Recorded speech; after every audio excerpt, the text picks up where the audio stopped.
सबसे पहले सबों को नमस्कार। आज से पहले मैंने संधि पर यण संधि, गुण संधि, वृद्धि संधि पर चर्चा किया था। आज मैं दीर्घ संधि की चर्चा करने जा रहा हूं। तो सबसे पहले आइए हम लोग जाने कि दीर्घ संधि किसे कहते हैं। जब दो समान स्वर वर्ण मिलकर एक दीर्घ स्वर वर्ण हो जाते हैं तो उसे हम दीर्घ संधि कहते हैं। तब यहां देखना पड़ेगा कि समान स्वर वर्ण कौन कौन है। तो इस संधि में जो समान स्वर वर्ण है मैं उनको यहां लिख के रखा हूं। समान स्वर वर्ण के अंतर्गत अ, ह्रस्व ई, अ, ई, उ, री और लिरी आते हैं। तो अ कहने का तात्पर्य अ और आ दोनों का समावेश होता है। ठीक उसी तरह ई कहने का तात्पर्य यहाँ ह्रस्व ई और दीर्घ ई दोनों रहेंगे। उ का तात्पर्य ह्रस्व उ और दीर्घ उ। री का तात्पर्य भी यहाँ री और दीर्घ री से होगा और लिरी का भी तात्पर्य लिरी और दीर्घ लिरी से होगा। तो ये समान स्वर बनाते हैं। इन्हीं वर्णों के बीच दीर्घ संधि होंगे। और देखिएगा अ और आ के बीच ही होना है, ऐसा नहीं कि अ के साथ ह्रस्व ई का होगा तो फिर कोई अन्य संधि वहां हो जाएंगे। तो अ आ ह्रस्व ई दीर्घ ई ह्रस्व उ दीर्घ उ और री दीर्घ री लिरी दीर्घ लिरी के बीच ही दीर्घ संधि होते हैं। उसकी अवस्थाओं को मैंने यहाँ लिखा है कि किस परिस्थिति में दीर्घ संधि होने हैं। तो आप यहाँ आप नोट कर सकते हैं, देख सकते हैं कि मैंने यहाँ लिख कर रखा है कि अ प्लस अ ये दोनों मिलेंगे तो आ बनेगा। ठीक उसी तरह अ प्लस आ मिलेगा तो आ बनेगा। आ और अ मिलेगा तो भी आ बनेगा और आ के बाद आ भी मिलेगा तो आ ही रहेगा। इसके बाद आप यहां देख रहे हैं ह्रस्व ई प्लस ह्रस्व ई, ये दोनों मिलेंगे तो दीर्घ ई होंगे। ह्रस्व ई और दीर्घ ई मिलेंगे तो भी दीर्घ ई होंगे। दीर्घ ई और ह्रस्व ई मिलेगा तो भी दीर्घ ई और दीर्घ ई मिलेंगे तो भी क्या बनेगा, दीर्घ ई ही होंगे। इसके बाद यहां आप देखें ह्रस्व उ प्लस ह्रस्व उ ये भी मिलेगा तो दीर्घ उ। ह्रस्व उ और दीर्घ उ जब मिलेंगे तो ये भी दीर्घ उ ही बनेंगे। दीर्घ उ और ह्रस्व उ जब मिलेगा तो यहां भी दीर्घ उ बनेगा और जब दीर्घ उ और दीर्घ उ होंगे तो दोनों मिलकर दीर्घ उ होंगे। री के साथ भी वही कंडीशन है, ह्रस्व री मिलकर दीर्घ री, ह्रस्व री दीर्घ री मिलेंगे तो भी दीर्घ री, दीर्घ री प्लस ह्रस्व री तो यहां भी दीर्घ री होंगे और दीर्घ री होंगे तो भी दीर्घ री होंगे। तो ये तो अवस्थाएं थी। अब इसे एक एक करके हम लोग उदाहरण से समझ सकते हैं कि कैसे इसको हम लोग बनाएंगे और कैसे इसे कभी नहीं भूल पाएंगे। अगर आप लोग इस तरह से कंप्लीट रखते हैं, याद रखते हैं तो ये हमेशा आपको काम आएगा। प्रतियोगी परीक्षाओं में, सभी प्रतियोगी परीक्षाओं में काम आएगा जहां हिंदी के प्रश्न पूछे जाते हैं और मैट्रिक इंटर में तो काम आएगा ही आएगा। तो आइए हम लोग उदाहरण के माध्यम से इसको और भी स्पष्ट समझने का प्रयास करते हैं। तो सबसे पहले हम लोग अ से ही शुरू करते हैं, अ के उदाहरण लेते हैं। इसमें सबसे पहला मैं उदाहरण ले रहा हूं लोक जोड़ अपवाद। अब यहां देखेंगे कि क में क्या है, अ है, पहले के संधि में बताया जा चुका है। तो यहाँ क में अ है तो उस अ को जब हम निकालेंगे तो क हलंत हो जाएगा, यहाँ अ दिखने लगेगा। यहाँ क्या है, अपवाद। अब आप स्पष्ट रूप से देख रहे होंगे कि इस क से अ निकल गया, क हलंत हो गया, अ और निकल गया, सामने दिख रहा है। तो अ प्लस अ देखिए यहाँ लिखा हुआ अ प्लस अ मिलकर क्या बन जाएगा, आ बन जाएगा। अब यही विकार उत्पन्न हो गया। अब मिला दीजिए, जब मिलाएंगे तो ल में होगा लो और क के बाद अब आ है, क्योंकि ये अ और अ मिलके आ बन चुका है, इसकी सत्ता समाप्त। तो क में आ मिलेगा तो आ की मात्रा इसे मिलेगी। आ की मात्रा आप जानते हैं खड़ी पाई होता है, तो ये आ की मात्रा हम लोग यहाँ मिलाएंगे। तो क में आ मिलाएंगे तो आ की मात्रा क्या, लोका हो जाएगा। इधर बचा हुआ कि प व में करवा द, तो यहाँ क्या हो जाएगा, लोकापवाद। यानी लोक जोड़ अपवाद क्या सिद्ध हो गया, लोकापवाद। आप लोग पढ़े भी होंगे लोक जोड़ अपवाद लोकापवाद। ये स्पष्ट मैं इसलिए यहाँ कर रहा हूं कि इसके पहले बहुत सारे लोग केवल याद कर रहे थे लोक जोड़कवाद लोकापवाद, कैसे हुआ ये पता नहीं चलता था, लेकिन इस वीडियो में आप स्पष्ट देख रहे हैं कि कैसे बन रहा, कैसे नियम है, और इस तरह से अगर आप याद रखें कहीं कभी कठिनाई नहीं होगी। अब आगे देखते हैं अन्य उदाहरण को, अ प्लस आ का उदाहरण देखते हैं। तो हम लोग देख सकते हैं, यहां मैं लिख रहा हूं देव प्लस आत्मा। तो आप देखें यहां देव प्लस आत्मा में ये क्या है, वह है, वह में अ है, अ को निकालिए, तो वह को वह में से अ निकालेंगे तो वह हलंत हो जाएगा, अ निकल आया, इधर आत्मा है।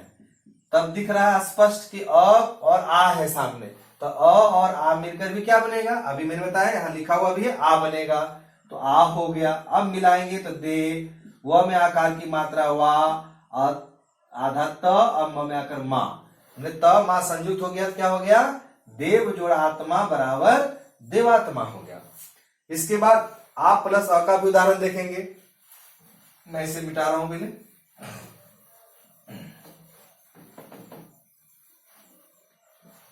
अब आ प्लस अ का भी उदाहरण देखेंगे, जैसे महा जोड़ अनुभाव,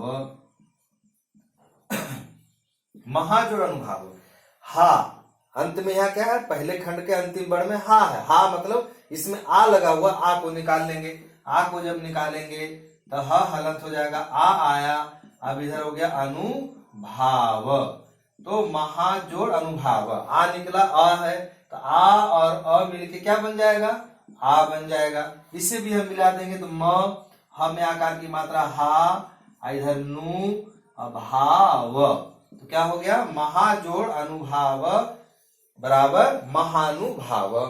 इसके बाद आ प्लस आ, तो इसका एक पॉपुलर उदाहरण देते हैं, सब लोग जानते हैं इसे, विद्या जोड़ आलय, विद्या जोड़ आलय, या द्या, दया संयुक्त है, द्या में आ है, तो आ को निकाल लेंगे तो ये द हलंत हो जाएगा, आ निकला, और इधर आलय है, तो आलय, आ प्लस आ मिला, दोनों मिलकर क्या हो जाएगा, आ हो जाएगा, तो ये बन क्या गया, विद्यालय हो गया। एक पार्ट इसका अ से संबंधित समाप्त होता है। अब मैं पुनः आपको ई से जुड़ी हुई बातें को बता रहा हूं, ई से जुड़ा हुआ जो ये संधि होंगे मैं उसको स्पष्ट करता हूं। ई से देखें, जैसे गिरी, गिरी का मतलब पहाड़ होता है, गिरी जोड़ इंद्र, गिरी जोड़ इंद्र को मैंने लिया। यहां देखिए री है, री को अगर तोड़ेंगे तो इस री में क्या है, ह्रस्व ई है, र में ह्रस्व ई मिलता है तब जाके रहस्य का री लिखा जाता है, यानी इस री को तोड़ेंगे तो ई बाद में आएगा। तो आप देखिए कैसे आ रहा है, तो री को हम निकाल रहे हैं, र ई को निकालेंगे तब गी, र हलंत ई निकल आया, इधर क्या है, इंद्र है। तो आप देखें ह्रस्व ई और ह्रस्व ई दोनों मिलकर क्या हो जाएगा, दीर्घ ई हो जाएगा, और दीर्घ की मात्रा इस तरह से होती है, सबको पता है। तो आइए हम लोग देखते हैं, मिलाएंगे क्या होगा, ग शिकार गी, और र में अब दीर्घ ई मिलना है, तो दीर्घ की मात्रा देंगे गिरी, और इधर बचा हुआ क्या है, न द्र संयुक्त है, तो न द्र संयुक्त को हम लिखते हैं गिरी जोड़ इंद्र बराबर गिरिंद्र हो जाएगा। इसके बाद ह्रस्व या दीर्घ, तो यहां भी हम एक गिरी शब्द को ही लेते हैं, गिरी, और यहाँ ईश लेते हैं, ईश। तो अब यहाँ भी उसी तरह से हम लोग तोड़ के देखेंगे, तो र में से ई निकालेंगे, र हलंत हो जाएगा, ह्रस्व निकला, इधर ईशा में ये दीर्घ ई है, तो ह्रस्व ई और दीर्घ ई मिलकर क्या हो जाएगा, यहाँ भी दीर्घ ई हो जाएगा, और जब मिलाएंगे तो ग में हर्षिकार, र में दीर्घिकार की मात्रा, तो गिरी, और इधर तालव्य शब्द बताया हुआ क्या हो जाएगा, ग्रीश। आगे हम लोग देखते हैं दीर्घ ई और ह्रस्व से संबंधित।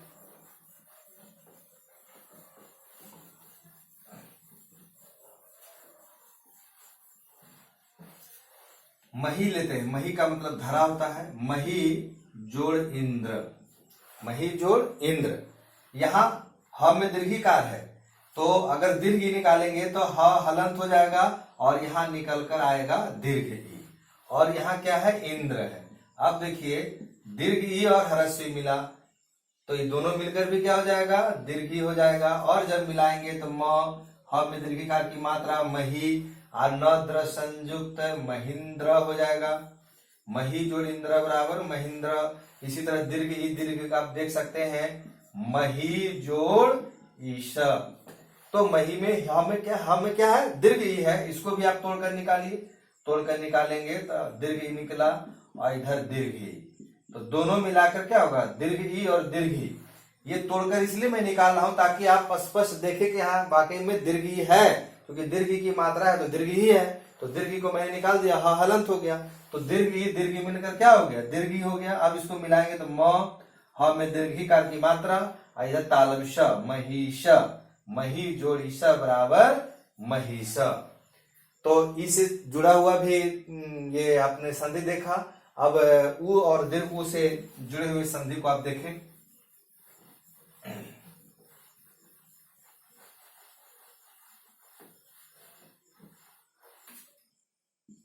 गुरु जोड़ उपदेश, गुरु जोड़ उपदेश।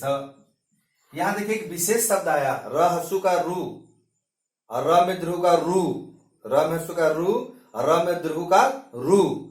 तो यहां बहुत सारे लोग गड़बड़ करते हैं, गलत जानकारी के कारण सही जानकारी नहीं मिल पाती है, इसलिए वो र में हर्षुकार और र में दीर्घुकार को अंतर नहीं कर पाते हैं। मैं यहाँ थोड़ा सा स्पष्ट करना चाहता हूं, तब इसके बाद इस संधि को मैं यहाँ इस उदाहरण को मैं बताऊंगा आप लोगों को।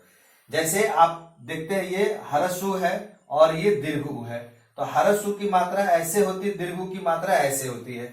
अगर मैं क में हरसु को मिलाता हूं तो क हर्षुकार को इस तरह से लिखते हैं, और यदि क में दीर्घ उ को मैं मिलाऊं या अभी मिलाएंगे तो इसकी मात्रा दीर्घ होती है, क दीर्घुकार को इस तरह से होता है। लेकिन र के साथ प्रायः लोग इसको गलत कर देते हैं, र के साथ सब लोग इस तरह से लिखते हैं। र में यदि यहां मैं आगे बताऊं आपको, सब लोग क्या करते हैं, सब लोग तो नहीं कहूंगा सॉरी, मैंने कुछ लोग जैसे ये र में हरस उ मिलाना है तो भी वो ऐसे ही लिखेंगे, और र में दीर्घ उ को अगर लिखना है साथ में तो भी ऐसे लिखेंगे, दोनों में कोई अंतर नहीं, जबकि मात्राएं तो अलग है। हरस उ की मात्रा आप देख रहे हैं ऐसे है, दीर्घ उ की मात्रा इस तरह से लिखा जाता है, तो र में भी अंतर होता है। जानकारी के अभाव में लोग गलत करते हैं, आज मैं यहाँ बताने जा रहा हूं। तो र में जब र हलंत प्लस हरस उ जब प्रयोग आप करेंगे तो र हर्षुकार जो है इस तरह से होता है। ये आप कंप्यूटर वगैरह भी देखेंगे, उसमें फॉन्ट उसके फॉन्ट में भी इस तरह से मिलता है, लेकिन जानकारी के अभाव में लोग इस तरह से लिख देते हैं। तो र में हरस उ मिला तो र हर्षुकार उ, यानी आप देखे मैंने इस तरह से आपको करना, इसका मुंह बांधना नहीं, खोल के रखना है। और र में यदि दीर्घ उ अगर आप डालते हैं तो ये जो है इस तरह से गोल होके मुंह निकलेगा, तो ये रू हुआ। तो यहाँ आप ध्यान देंगे, इस तरह से आप इसको लिखने का प्रयास करेंगे। रू जैसे उदाहरण में भी आपको बता, दोनों के उच्चारण में भी अंतर है। अगर हम हरस्सु बोलते हैं और दीर्घ बोलते हैं, दोनों में अंतर है। जैसे मैं अभी हरस्सु बोलने जा रहा हूं, आप मेरे ओष्ठ पर ध्यान देंगे, हर्ष उ, विशेष प्रकार का कोई परिवर्तन नहीं हुआ, मुंह खुला, थोड़ा सा परिवर्तन आया, हर्ष उ। लेकिन अगर मैं दीर्घ उ का उच्चारण करूंगा तो दीर्घ उ, यानी ओष्ठ आगे बढ़ रहा है। जब उच्चारण में परिवर्तन दिखाई पड़ा तो लिखावट में भी अलग होगा, इस बात पे आप लोग ध्यान रखेंगे, ठीक है। अब मैं इसके उदाहरण को देखता हूं। तो यहां आते हैं, तो यहां हरस्सु है, इसको अगर हम तोड़कर निकालेंगे तो ये क्या है, र हलंत हो जाएगा, हरस्सु निकला, इधर है उपदेश। तो हरस्सु और हरस्सु मिलकर क्या हो जाएगा, दीर्घ उ यहां हो जाएगा। अब जब लिखेंगे तो ये जो हो जाएगा, इसमें दीर्घुकार की मात्रा जाएगी तो जाएगा गुरुपदेश।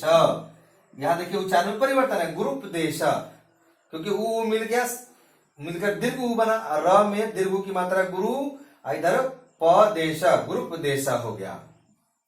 तो इस तरह से होंगे। देखिए यहां और भी अगर स्पष्ट मैं अगर कर दूं, जैसे आप उदाहरण में हरस्वरु और दीर्घ रू में जो अंतर है, जैसे आप लोग अगर अपने पास सबके पास रुपया होता है, आप देखिएगा रुपया में इस तरह से लिखा हुआ रहता है रुपया, इसका उच्चारण भी आप करेंगे तो विशेष परिवर्तन नहीं होगा ओष्ठ में, रुपया क्या हो रहा है, आप देखिए रुपया। लेकिन एक दीर्घ ऊ से मैं एक शब्द लिख रहा हूं, ये देखिए क्या है, रूप लिखा हुआ है। जब इसका उच्चारण आप करेंगे तो स्पष्ट है कि आपका ओष्ठ आगे निकल जाएगा, रूप। आप देखिए अंतर हो रहा है, रूप, और ये क्या है, रुपया। इसी तरह गुरु, गुरु में भी र में हर्षुकार होता है, गुरु, गुरुवार हर्षुकार होता है, लेकिन रूप अंतर है। तो साथी ध्यान देंगे। अब आइए आगे देखते हैं ह्रस्व उ और दीर्घ से, जैसे लघु जोड़ उर्मी, लघु जोड़ उर्मी। तो यहां देखेंगे लघु घ में क्या ह्रस्व उ है, ह्रस्व को निकालेंगे, घ हलंत हो जाएगा, ह्रस्व निकला, इधर है उर्मी, ठीक है। अब ह्रस्व उ और दीर्घ उ मिलकर क्या हो जाएगा, दीर्घ उ हो जाएगा। अब यहां मिलाइए तो घ में दीर्घकार की मात्रा घू, लघु, और ये म हर्षिकार और रेप ऊपर जैसे लिख देंगे तो क्या हो जाएगा, लघुर्मी हो जाएगा। इसके बाद हम लोग ह्रस्व दीर्घ का उदाहरण, ये दीर्घ उ और ह्रस्व का भी उदाहरण देखते हैं। तो जैसे वधु जोड़, वधु जोड़ उत्सव, वधु जोड़ उत्सव। तो यहां दीर्घ उ है, दीर्घ उ को हम निकालेंगे, तो दीर्घ उ निकाल लिए तो यहाँ ध हलन दीर्घ उ निकला, इधर है उत्सव। अब यहां देखिए दीर्घ उ और ह्रस्व मिलके क्या बन जाएगा, दीर्घ उ, मिलाएंगे तो क्या हो जाएगा, वधु, इधर त दंत स व, लघुत्सव, नहीं सॉरी लघुत्सव नहीं, वधुत्सव, वधु जोड़ उत्सव वधुत्सव हो गया, ठीक है। अब आगे दीर्घ उ और दीर्घ का उदाहरण देख लेते हैं। जैसे भू जोड़ ऊसर, भू जोड़ ऊसर। तो भू में क्या है, भ में दीर्घकार है, यहां हम दीर्घ उ निकाल लेंगे तो भ हलंत दीर्घ उ, इधर है दीर्घ उ, ऊसर में भी दीर्घ उ पहला वर्ण है, तो दीर्घ उ मिलकर क्या हो गया, दीर्घ उ होगा। और इसे जब मिलाएंगे तो फिर भ में दीर्घकार की मात्रा मूर्धन्य ष और र क्या हो जाएगा, भूषर।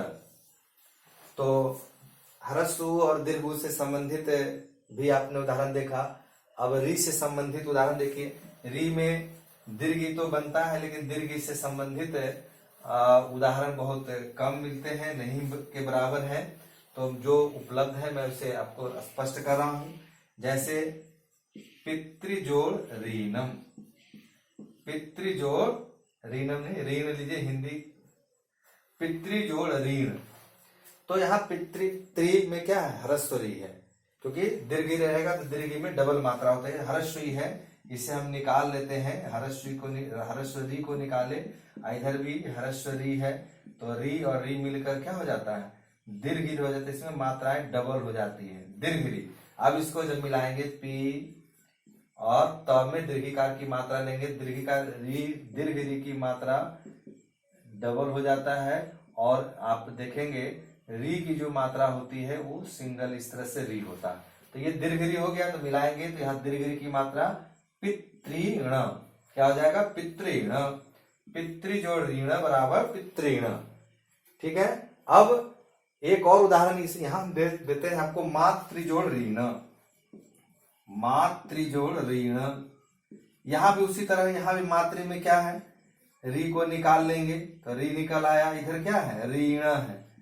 तो ह्रस्व री और ह्रस्व री मिलकर क्या हो गया, दीर्घ री यहां भी हो गया, मिला देंगे तो क्या हो जाएगा, मातृण, मातृजोड़ ऋण बराबर मातृण। अब इसके बाद लिरी, लिरी का उदाहरण नहीं देखने को मिलता है। तो इस तरह से आपने देखा दीर्घ संधि। अगर किन्हीं को भी समझने में कोई कठिनाई हो तो आप YouTube पे भी प्रश्न पूछ सकते हैं, और अगर व्यक्तिगत रूप से आप संपर्क हमसे करना चाहते हैं तो व्यक्तिगत रूप में भी आप बात कर लेंगे। मैं आपको अपना मोबाइल नंबर देता हूं, और मैं आपको और जानकारी दूं, पहले तो मैंने अपने परिचय दिया नहीं। मैं डॉक्टर महेश केवट, इसी लखीसराय में श्रद्धा संस्कृत हिंदी अध्ययन केंद्र के माध्यम से छात्रों का मार्गदर्शन करता हूं। मेरा कोचिंग संस्थान लोकनाथ कैंपस गौशाला गली में है। आप मेरा मोबाइल नंबर नोट कर सकते हैं। मोबाइल नंबर है 9430818846। तो आज यहीं तक। धन्यवाद। जय हिंद, जय भारत।